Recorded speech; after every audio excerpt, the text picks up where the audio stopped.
আসসালামু আলাইকুম সুপ্রিয় শিক্ষার্থীবৃন্দ, আশা করি মহান আল্লাহর দয়ায় সকলেই ভালো আছো। আজকে আমরা অনুশীলনী 16.2 থেকে 5 নাম্বার অঙ্কটি নিয়ে আলোচনা করার চেষ্টা করব ইনশাআল্লাহ। তো আমরা প্রথম ক্ষেত্রে প্রশ্নটি একটু দেখে নিই। একটি বর্গক্ষেত্রের পরিসীমা একটি আয়তক্ষেত্রের পরিসীমার সমান। আয়তক্ষেত্রটির দৈর্ঘ্য প্রস্থের 3 গুণ এবং ক্ষেত্রফল 768 বর্গমিটার। প্রতিটি 40 সেন্টিমিটার বর্গাকার পাথর দিয়ে বর্গক্ষেত্রটি বাঁধতে মোট কতটি পাথর লাগবে? তো একটু ভালো করে আমরা বোঝার চেষ্টা করি। মূলত এখানে আমাকে প্রশ্ন করা হয়েছে কি নিয়ে? প্রশ্ন করা হয়েছে বর্গক্ষেত্র নিয়ে। একটি বর্গক্ষেত্র বলা হয়েছে পাথর দিয়ে বাঁধাই করবে। তো বর্গক্ষেত্রটি বাঁধাই করার কথা বলা হয়েছে যেহেতু, তো এই ক্ষেত্রে কিন্তু আমার বর্গক্ষেত্রের ক্ষেত্রফল নির্ণয় করতে হবে। একটু লক্ষ্য করো বা একটু হিসাব করো মনে মনে, যে আমরা যদি পাথর বসাতে চাই কোনো একটা ক্ষেত্রের মধ্যে, মনে করো যে একটা ওয়ালের মধ্যেই আমি কিছু পাথর বসাবো। তো এই ক্ষেত্রে পাথর কোথায় বসাতে হবে? দেয়ালের যে বডিটা আছে এই সম্পূর্ণ বডিটার মধ্যেই কিন্তু আমার পাথর বসাতে হবে। সম্পূর্ণ দেয়ালটার মধ্যেই আমার পাথর বসাতে হবে। তো এখন এই ক্ষেত্রে আমার কিন্তু দেয়ালের মাপটা জানা জরুরি। কোন দেয়াল? যেই দেয়ালে আমি পাথর বসাতে চাচ্ছি। তো এখন এইখানে কোথায় পাথর বসানোর কথা বলা হয়েছে? একটি বর্গক্ষেত্রের মধ্যে। তো বর্গক্ষেত্রে যদি আমরা পাথর বসাতে চাই তাহলে অবশ্যই আমার বর্গের মাপগুলো একটু প্রথমত নিয়ে নিতে হবে। তো বর্গের মাপগুলো যদি আমরা নিতে চাই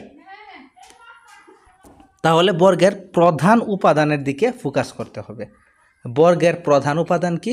বর্গের প্রধান উপাদান হচ্ছে এক বাহুর দৈর্ঘ্য। আমাকে বর্গের পরিমাপ নির্ণয় করতে হলে, যে কোনো মাপ হতে পারে, বর্গের যে কোনো মাপ বের করতে হলে আমার প্রথমত বর্গক্ষেত্রের এক বাহুর দৈর্ঘ্য জানা জরুরি। তো আমি একটু দেখি যে বর্গের মূল উপাদান দেয়া আছে কি না।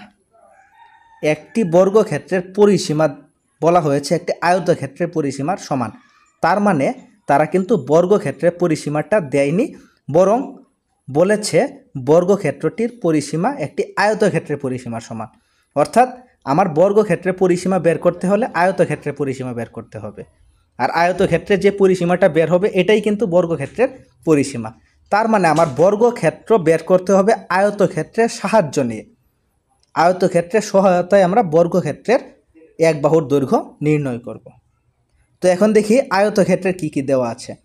তো যেহেতু এখানে আয়তক্ষেত্রের কথা বলা হয়েছে, তো এই ক্ষেত্রে আমাদের ফোকাস করতে হবে আয়তক্ষেত্রের প্রধান উপাদানের উপর।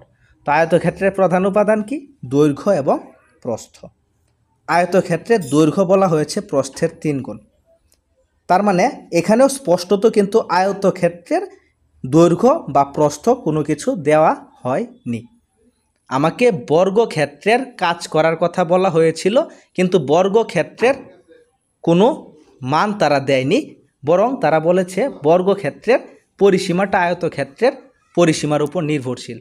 তাই আমি আয়তক্ষেত্রের কাজগুলা করব। তো আয়তক্ষেত্রের প্রধান উপাদান হচ্ছে দৈর্ঘ্য প্রস্থ। এখন আমরা দেখতে পাচ্ছি আয়তক্ষেত্রে দৈর্ঘ্য বা প্রস্থ দেওয়া নেই। তো এই ক্ষেত্রে আমি প্রথমত আয়তক্ষেত্রে দৈর্ঘ্য এবং প্রস্থের কাজগুলা করব।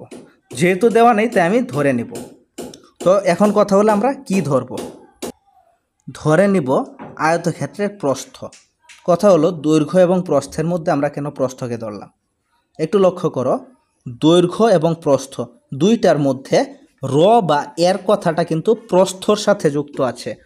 তো যার সাথে র বা এর কথাটা যুক্ত থাকবে আমরা ওই মানটিকেই ধরে নিব। তো এই ক্ষেত্রে আমি যেহেতু প্রস্থের সাথে র, এই যে র শব্দটা আছে, র অক্ষরটা আছে, তো এই ক্ষেত্রে আমি কিন্তু প্রস্থকেই ধরে নেব। তো প্রস্থ ধরে নিয়েছি এক্স। দৈর্ঘ্য কি বলা হয়েছে? দৈর্ঘ্য বলা হয়েছে প্রস্থের 3 গুণ। দৈর্ঘ্য প্রস্থের 3 গুণ। তাহলে প্রস্থ যদি এক্স হয়, প্রস্থের 3 গুণ মানে 3x। অর্থাৎ দৈর্ঘ্যটা হচ্ছে প্রস্থ যাই হোক না কেন প্রস্থের 3 গুণ। তো আয়তক্ষেত্রের প্রস্থ x এবং দৈর্ঘ্য 3x এইখানের প্রশ্ন মতে। এখন আমরা বের করব ক্ষেত্রফল। কথা হলো ক্ষেত্রফল কেন বের করব? কারণ আয়তক্ষেত্রের ক্ষেত্রফলের কথা কিন্তু এখানে বলা হয়েছে। যেহেতু ক্ষেত্রফলের কথা বলা হয়েছে তাই আমি ক্ষেত্রফলের দিকে এখন ফোকাস করব। তো আমরা জানি আয়তক্ষেত্রের ক্ষেত্রফল মানে দৈর্ঘ্য ইন্টু প্রস্থ, আর দেওয়া আছে ক্ষেত্রফল 768। তাই আমি লিখতে পারি 3x into x equal 768। 3x মানে দৈর্ঘ্য, x মানে প্রস্থ। তো এভাবে গুণ করলে আমরা ক্ষেত্রফল পাই, আর সরাসরি ক্ষেত্রফল দেওয়া আছে 768, তাই প্রশ্ন মতে আমি দুইটাকে সমান লিখে নিতে পারি। তো এখানে ক্যালকুলেশন করলে হয় 3x²। তারপর আমরা 3কে সরাবো, 3কে সরালে হয়ে গেছে ভাগ। তার পরবর্তীতে আমরা 768কে 3 দিয়ে ভাগ করলে হয় 256। আর এক্সের মান বের করতে হলে আমরা স্কোয়ারটাকে সরিয়ে দেব। তো স্কোয়ারটাকে সরালে হয়ে যাবে এটা রুট। এখন 256কে রুট করলে হয় 16। তো আমরা এক্সের মান পেয়ে গেলাম 16। এখন আয়তক্ষেত্রের প্রস্থ এক্স ধরে নিয়েছিলাম, এক্সের মান 16, তার মানে প্রস্থ 16। আর দৈর্ঘ্য ছিল প্রস্থের 3 গুণ অর্থাৎ 3 ইন্টু এক্স। তো 3 ইন্টু এক্সের মান 16, 3 16 হয় 48। তার মানে আয়তক্ষেত্রটির প্রস্থ 16 মিটার, দৈর্ঘ্য 48 মিটার। এখন আমি দৈর্ঘ্য এবং প্রস্থ দিয়ে কি করব? এখন দৈর্ঘ্য এবং প্রস্থের সাহায্যে আমি পরিসীমা নির্ণয় করব। এখানে পরিসীমার প্রয়োজন কেন? কারণ আমাকে বর্গক্ষেত্র পর্যন্ত পৌঁছাতে গেলে আয়তক্ষেত্রের পরিসীমা জানা খুবই জরুরি। কারণ একমাত্র আয়তক্ষেত্রের পরিসীমাটাই বর্গক্ষেত্রের পরিসীমা, অর্থাৎ বর্গক্ষেত্র পর্যন্ত আমাকে নিয়ে যেতে পারে। তো আমাকে বর্গক্ষেত্র পর্যন্ত যাইতে গেলে এইখানে যেহেতু পরিসীমা দিয়ে দুইজন একজন আরেকজনের উপর নির্ভরশীল, তাই আমার পরিসীমা নির্ণয় করতে হবে। বর্গক্ষেত্রে পরিসীমা আয়তক্ষেত্রের পরিসীমার সমান, তাই আমার প্রথমত আয়তক্ষেত্রের পরিসীমা বের করতে হবে। তো আমরা জানি আয়তক্ষেত্রের পরিসীমা নির্ণয়ের সূত্র হচ্ছে 2 ইন্টু দৈর্ঘ্য প্লাস প্রস্থ। তো 2 ইন্টু দৈর্ঘ্য প্লাস প্রস্থ, আমরা এখান থেকে পরিসীমা পাই 128। এটা হচ্ছে আয়তক্ষেত্রের পরিসীমা।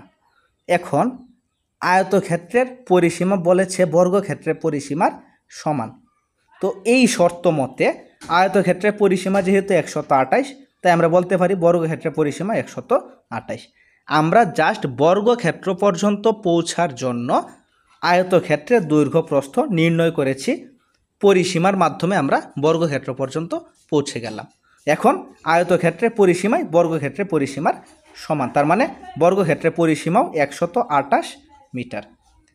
এখন বর্গের প্রধান উপাদান কিন্তু পরিসীমা না, বর্গের প্রধান উপাদান হচ্ছে এক বাহুর দৈর্ঘ্য। আমরা যে কোনো অঙ্ক কিন্তু প্রধান উপাদান ধরে কাজ করতে হয়। তো এক বাহুর দৈর্ঘ্য যদি বর্গের প্রধান উপাদান হয়, তাহলে আমি এখন এক বাহুর দৈর্ঘ্য বের করব। আর এক বাহুর দৈর্ঘ্য কীভাবে বের করতে হয়? পরিসীমা থেকে বর্গের পরিসীমাটাকে 4 দিয়ে ভাগ করলে এক বাহুর দৈর্ঘ্য বের হয়ে যায়, যেহেতু বর্গের 4টা বাহুই সমান। তো আমি জাস্ট 4 দিয়ে ভাগ করলে এক বাহুর দৈর্ঘ্য বের হয়ে যাবে। অর্থাৎ বর্গের পরিসীমা থেকে এক বাহু দৈর্ঘ্য বের করতে হলে আমরা বর্গের পরিসীমাটাকে 4 দিয়ে ভাগ করব। এখন আমরা বের করেছি ক্ষেত্রফল। কথা হলো যে ক্ষেত্রফল কেন নির্ণয় করলাম? যেহেতু বলা হয়েছে দেয়ালের সম্পূর্ণ শরীরে পাথর বসাবে। যদি কখনো বলে পাথর বসাতে হবে, ইট বসাতে হবে, তাহলে কিন্তু যেই চিত্রের মধ্যে বসাতে হবে ওই চিত্রের ক্ষেত্রফল বের করতে হবে। কারণ একটা জায়গায় যদি ইট বসানো হয় বা পাথর বসানো হয়, তাহলে কিন্তু সম্পূর্ণটার শরীর বরাবর বসাতে হবে। আর সম্পূর্ণ শরীরের দৈর্ঘ্য মানেই ক্ষেত্রফল। সম্পূর্ণ শরীরের দৈর্ঘ্য মানেই ক্ষেত্রফল। যেমন একটা জমিতে যদি ধান লাগানো হয়, তাহলে যেই জায়গা জুড়ে ধান লাগানো হবে ওই সম্পূর্ণ জায়গায় কিন্তু ক্ষেত্রফল, অর্থাৎ ভূমি বরাবর যতটুকু জায়গা জুড়ে কোনো কিছু লাগানো হয় ওইটাই কিন্তু ক্ষেত্রফল। যেহেতু পাথর লাগাবে, তো পাথর নিশ্চয়ই সম্পূর্ণ বডিতে লাগাবে ওই বর্গক্ষেত্রটির। তো এই ক্ষেত্রে কিন্তু আমার বর্গক্ষেত্রের ক্ষেত্রফল নির্ণয় করতে হবে।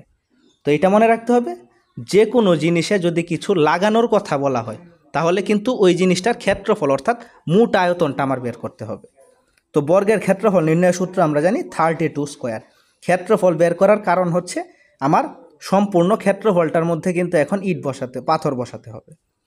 তো এটা হচ্ছে বর্গের ক্ষেত্রফল বাহু স্কোয়ার তো এটার মাধ্যমে আমরা বর্গের ক্ষেত্রফল পেলাম 1024। এখন বলা হয়েছে বর্গাকার পাথর, তো পাথরেরও কিন্তু সম্পূর্ণ শরীরটাই ওই দেয়ালটার মধ্যে বসানো হবে। যেহেতু পাথরের সম্পূর্ণ শরীরটাই বসানো হবে দেয়ালটার মধ্যে, তাই আমার প্রত্যেকটি পাথরের দৈর্ঘ্য আলাদাভাবে বের করতে হবে। বর্গাকার পাথর, তো বর্গাকার পাথরের দৈর্ঘ্য মানে এই জিনিসটাই যে সম্পূর্ণ শরীরটাই কিন্তু ওই শরীরটার মধ্যে লাগাতে হবে, অর্থাৎ দেয়ালের সম্পূর্ণ শরীরের দৈর্ঘ্য অর্থাৎ ক্ষেত্রফল আর পাথরের সম্পূর্ণ শরীরের দৈর্ঘ্য অর্থাৎ পাথরের ক্ষেত্রফল আমাকে বের করতে হবে। এখন পাথরের ক্ষেত্রফল দেওয়া আছে 40 সেন্টিমিটার, 40 সেন্টিমিটার পাথরের দৈর্ঘ্য দেওয়া আছে, এক বাহুর দৈর্ঘ্য। এখন পাথরের দৈর্ঘ্য যদি 40 সেন্টিমিটার দেওয়া থাকে, এটাকে আমাকে মিটারে কনভার্ট করতে হবে। মিটারে কনভার্ট করার কারণ কি?